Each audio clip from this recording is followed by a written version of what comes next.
Maganda lang siyang tignan, pero hindi siya magandang labasan. Ganon yun. Yung sobrang frozen. Ayan na siya, oh.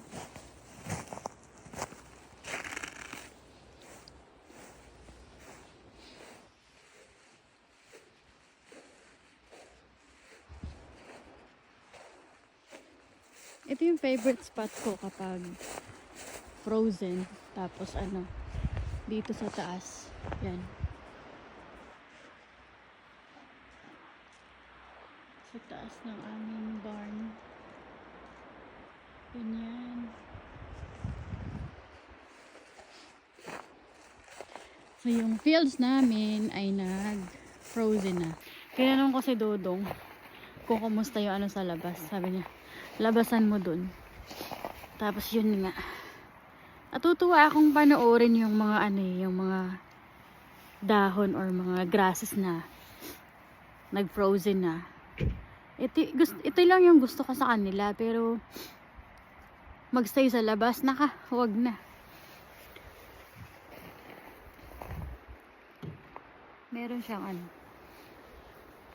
siyang kaunting tubig pa. Paalis si Dudong. Babalik na siya sa apartment. Ayan. Babalik siya sa apartment.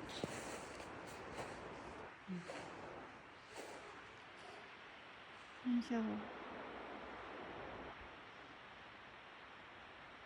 Actually, maganda siya eh. Maganda siyang tiligan. Dito naman yung aurora. Dito kayo nakikita. Kasi dito yung north area namin. Kanina ko pa nakakita yan oh.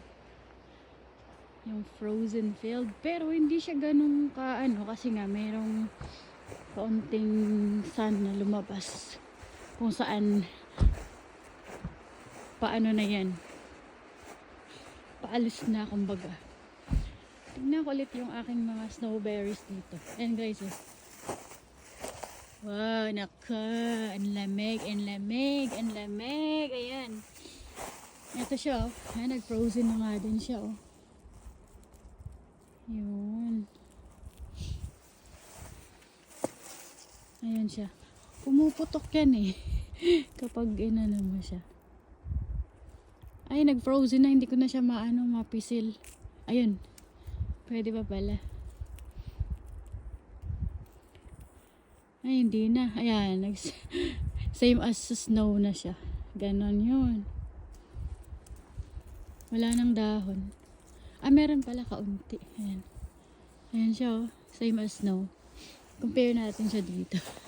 So, para siyang ganon. Oh. Parang same sila halos, diba? Yan yun. Crystals.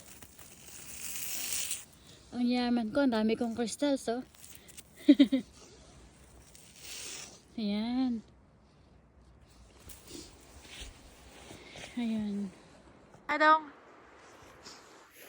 Say hello. Hello, fish.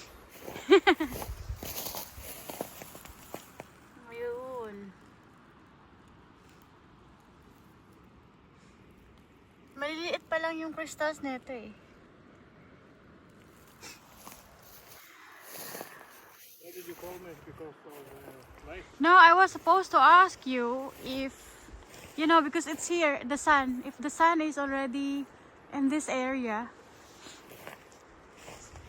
and then I will go out. Frozen fields ang meron kami. Frozen yung paligid, pero yung tubig hindi pa. So it means, hindi pa siya talaga ganun kalamig. Ganun. Hindi pa siya ganun kalamig. Pero dito na area lagi.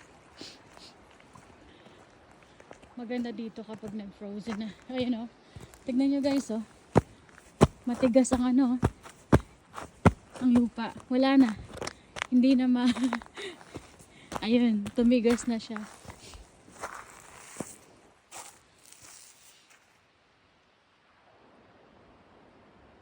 Ayan.